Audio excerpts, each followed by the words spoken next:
Hate crimes, tragically, are nothing new to members of the Asian American community.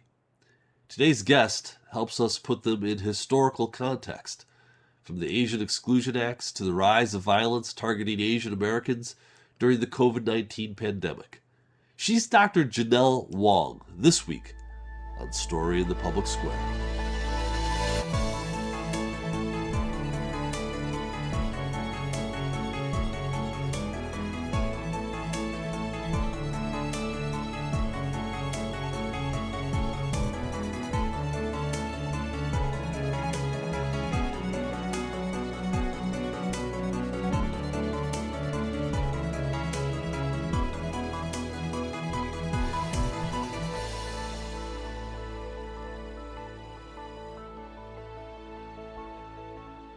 Hello and welcome to Story in the Public Square, where storytelling meets public affairs. I'm Jim Ludis from the Pell Center at Salve Regina University. Joining me from his home in Rhode Island is my great friend and colleague, G. Wayne Miller of the Providence Journal. Each week we talk about big issues with great guests, authors, journalists, scholars, and more, to make sense of the stories that shape public life in the United States today. This week we're joined by Dr. Janelle Wong, a professor of American Studies at the University of Maryland. Janelle, thank you so much for being with us. Thanks for having me. So there's a lot that we want to talk to you about today, but we're especially mindful of the recent surge in hate violence targeting Asian Americans. And I was looking at some data from an advocacy group called Stop AAPI Hate, which reported 2,800 incidents of anti-Asian hate from 47 states and Washington D.C. in the period between March 2020 and the end of last year, and an additional 987 incidents in the first 2 months of 2021. Those numbers are kind of startling and shocking. What do you make of them? Well, I think what these numbers show is definitely more attention to the kind of anti-Asian violence that's occurring in the US. What we've seen is, we didn't have data really before the pandemic started, but there's definitely been an increase in especially worry among Asian Americans in terms of the possible backlash against the pandemic as people started to blame China and on the spread of the virus. And so I think what this moment is really capturing is, yes, there is a potential for backlash against Asian Americans, but this is also a kind of reaction that people in the U.S. have had to uh, Asian Americans in this country since really the beginning of immigration of Asian Americans to U.S. shores. And so there have been times throughout history that Asian Americans have been scapegoated and blamed for potential, bringing disease, bringing their culture, bringing potential kinds of disruptions to U.S. life. And this is really part of this longer history. So when I think about this issue, my mind goes back to things like like the Asian Exclusion Act, the internment of Japanese Americans in the Second World War. Give us just a sense of that long sweep of history of discrimination against Asians who have either immigrated to the United States or who are second generation or later citizens.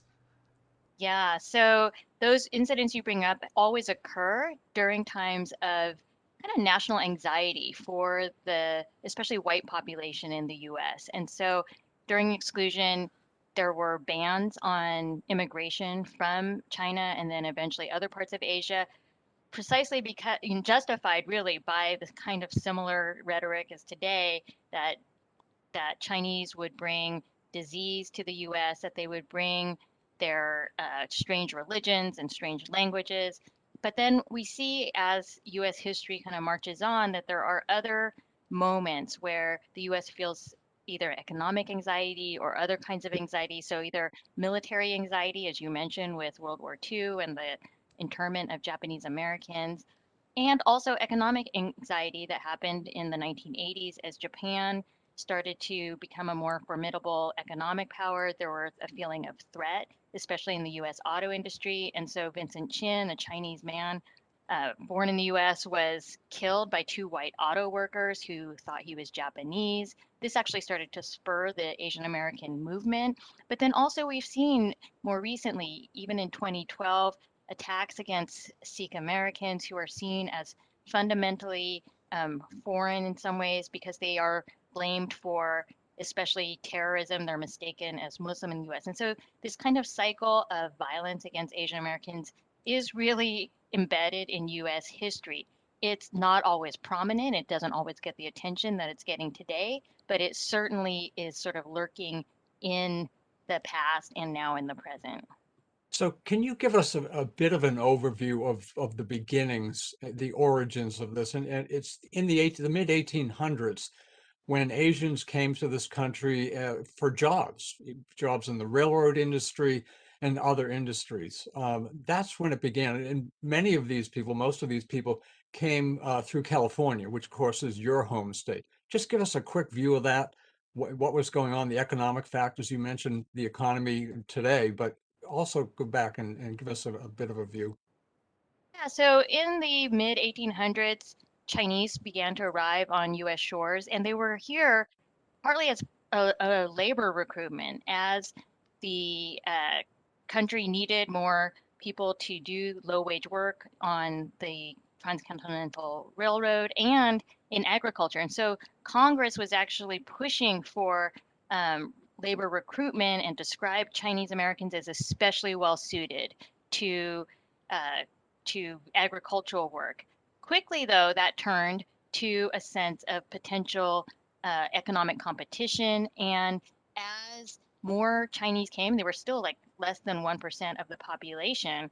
Then, uh, especially white led unions started to mobilize against them with real fears of not only economic competition, but fears, as I mentioned before, that Asian Americans, Chinese Americans would pollute the US labor force, not only with potential sources of competition, but with strange foods, strange religions, strange languages. So returning to the present, what was the impact of the Trump administration on anti-Asian and Asian American hate and hate crimes? And clearly that was a big factor in what has been going on for the last several years. And it's not just the pandemic, this precedes that. Yeah, so of course this is the rise in xenophobia is partly associated with President Trump.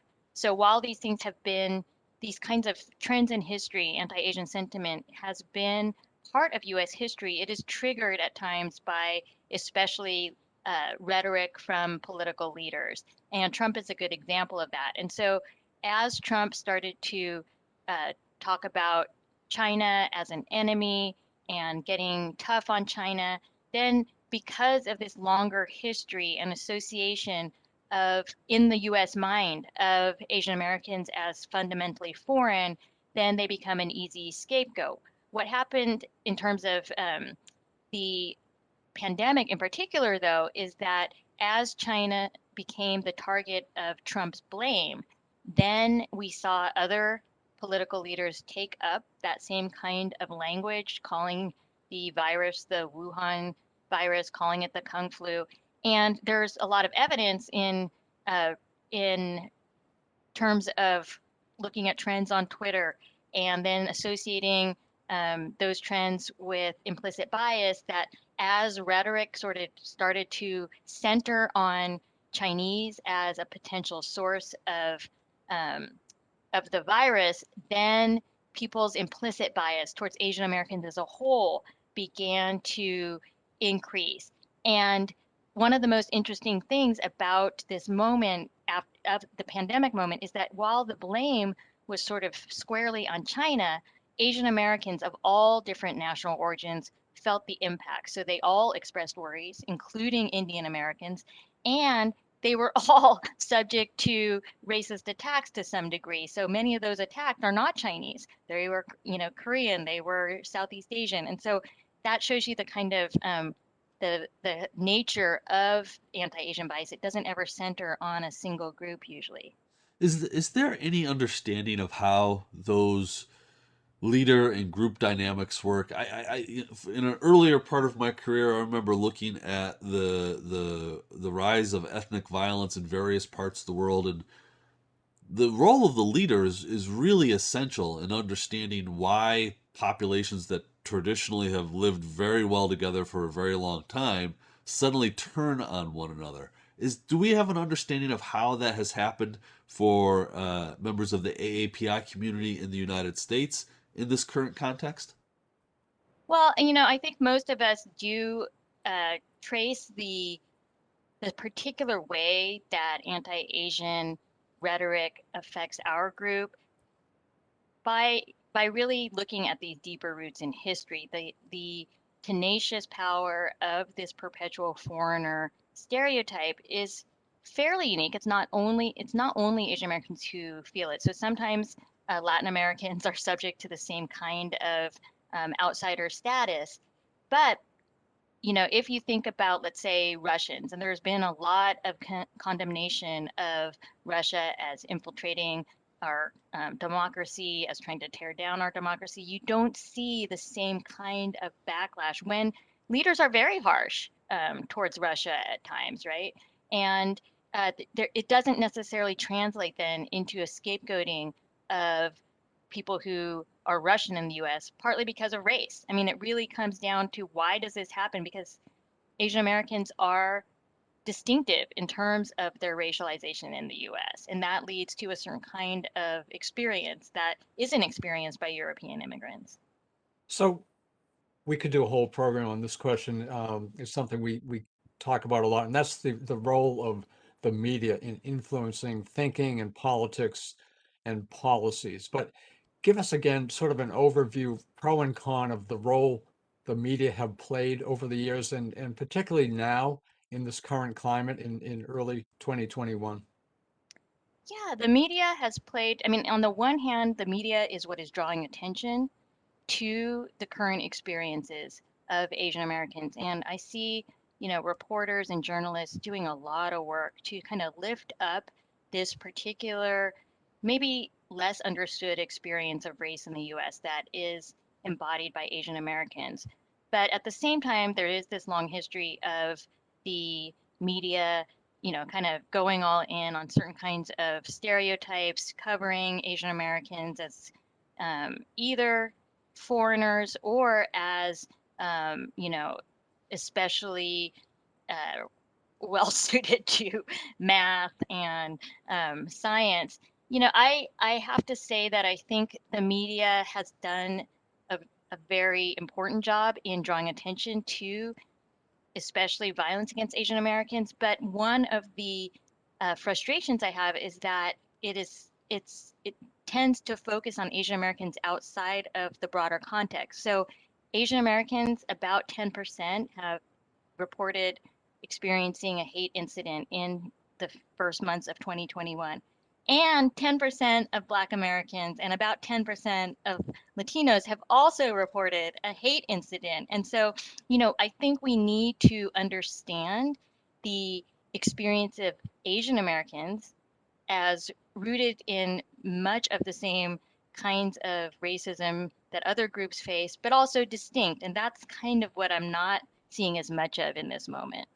So let's talk about two very recent events. The first one is the mass shooting in Atlanta in March.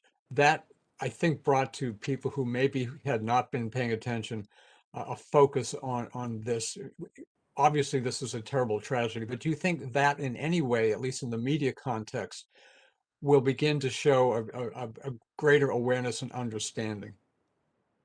Definitely that tragic event brought more attention to violence against Asian Americans, particularly the ways in which certain tropes associated with white supremacy, for instance, the idea that Asian women are, um, particularly sexually hypersexualized. That the fact that it was a white shooter, who was attacking these kind of places that where non-white people were on the front lines, I think did raise up some awareness.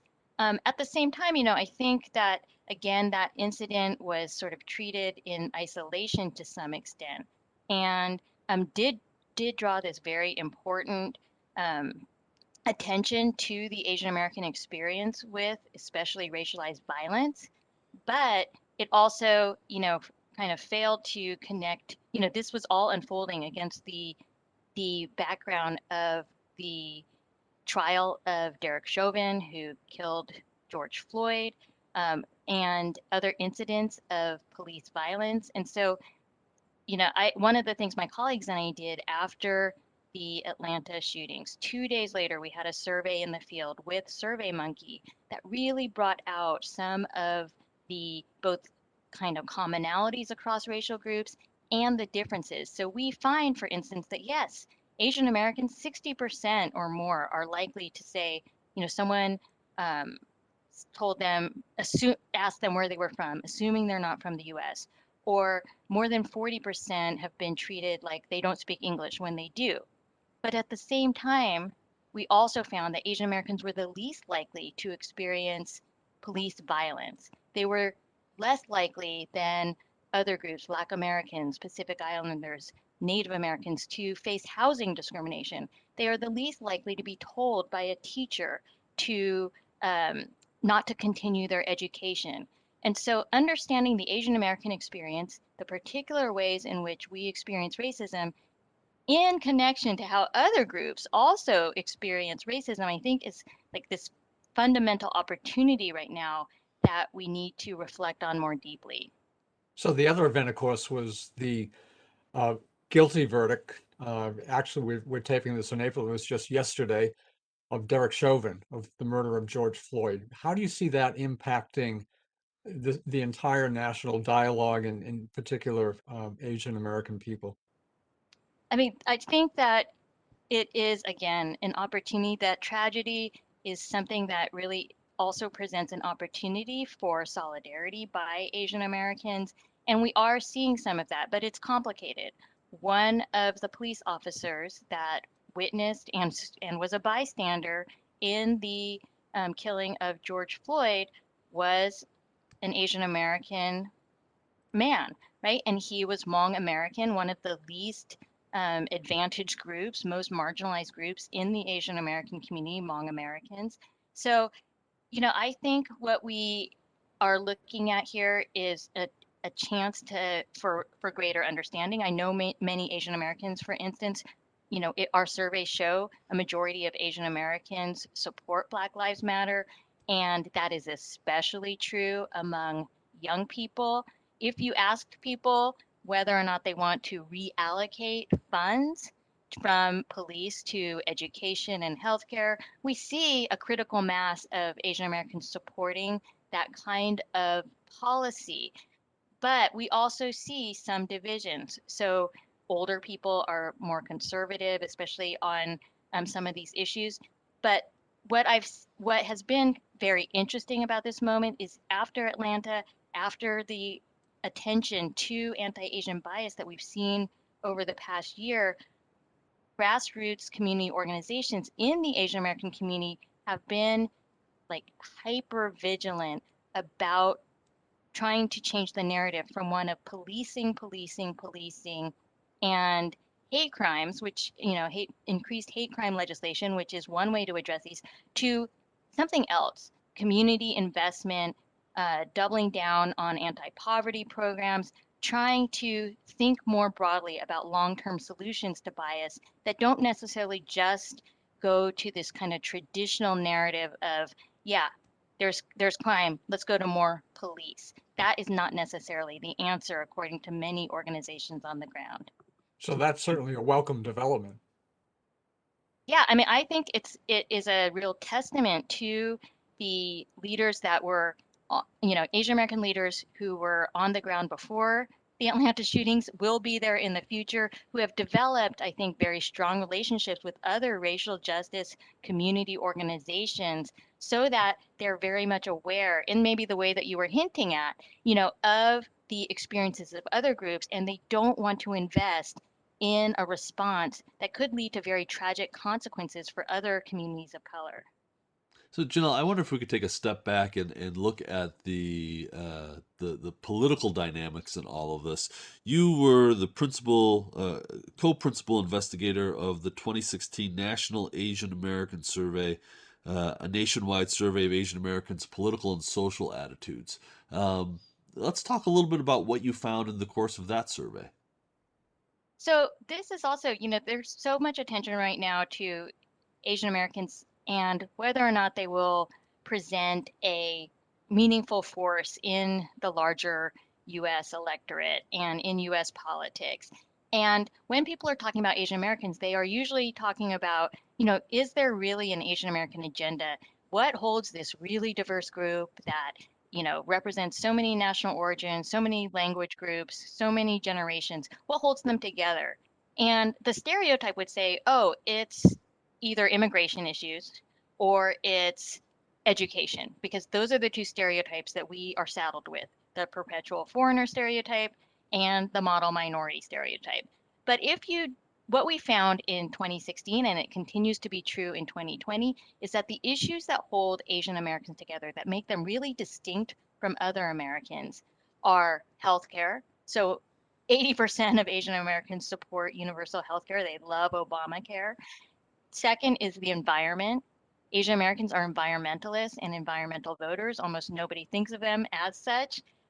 Asian Americans are pro gun control. So even the most Republican Asian American groups, sky high support for gun control. And then finally, and this sometimes blows people's minds, this is a group that across the board supports big government programs and the taxes that might be needed to support those programs. So we see tremendous support, much more than in the general population, among both Democrats and Republicans for taxing the rich to provide a middle class tax cut. And that's even true of those making over 200,000 a year. So this is a community, I think, that parties and candidates, they don't quite reach out to Asian Americans on these issues yet, but these are the issues that really do present the Asian American agenda. That sounds like a very progressive agenda.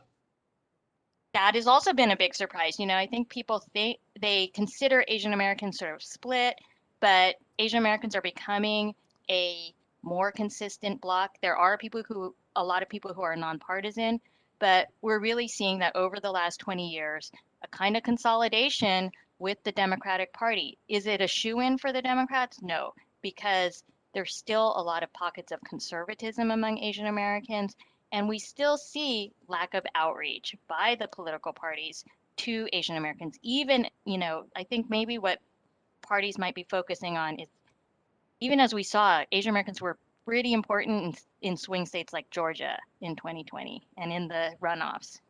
So the Biden administration is obviously still young, but what's your early take on the Biden administration on these issues?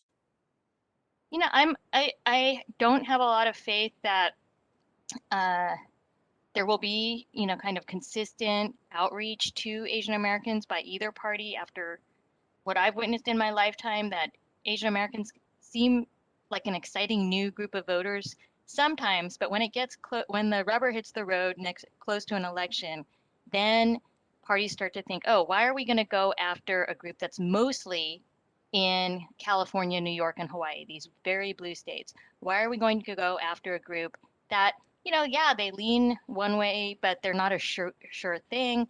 And I get worried every election cycle that there won't be enough attention. But I will give it to the Biden administration. They did more paid media than any other campaign did. It was late because they got their money late, right? And so, we do see every election cycle a little bit of attention to Asian Americans in the 3-4 weeks before the election. Janelle, your 2018 book, Immigrants, Evangelicals, and Politics in an Era of Demographic Change, seems to me like it would have to touch on a lot of these issues. Can you tell us a little bit about that book? Yeah, thanks. We So got we got about a minute and a half left. okay, no problem. That book started out looking at growing numbers of immigrants among evangelicals and ended up being about how white evangelicals maintain political power in the face of massive demographic change. And so we have seen white evangelicals decline in the population, but they have not declined as a force in the American electorate. They still represent a quarter of the electorate. And so I'm waiting for the moment to see when immigration is going to change the evangelical population in the U.S. It's coming. It's not yet. Are there Asian American members of the evangelical churches? Yeah, about 13% of all evangelicals are either Asian American or Latino. And I thought long ago that that growing number would force white evangelicals to embrace more progressive immigration policies. But as we can see, that did not happen. Quickly, Fascinating. Go ahead, Wayne. yeah, no, just what's on the horizon for you? You're obviously very busy and do a lot of great work. What can we look for in the next, months and years? Really quick. I am starting to look at conservative Asian American movements that are challenging progressive reforms in K through 12. So the Asian Americans that are challenging the racial integration of specialized magnet schools and they're really tearing down the civil rights agenda. Fascinating. Janelle, thank you so much for sharing this story with us. That's all the time we have this week. But if you want to know more about Story in the Public Square, you can find us on Facebook and Twitter, or visit pellcenter.org, where you can always catch up on previous episodes. For G. Wayne Miller, I'm Jim Ludis, asking you to join us again next time for more Story in the Public Square.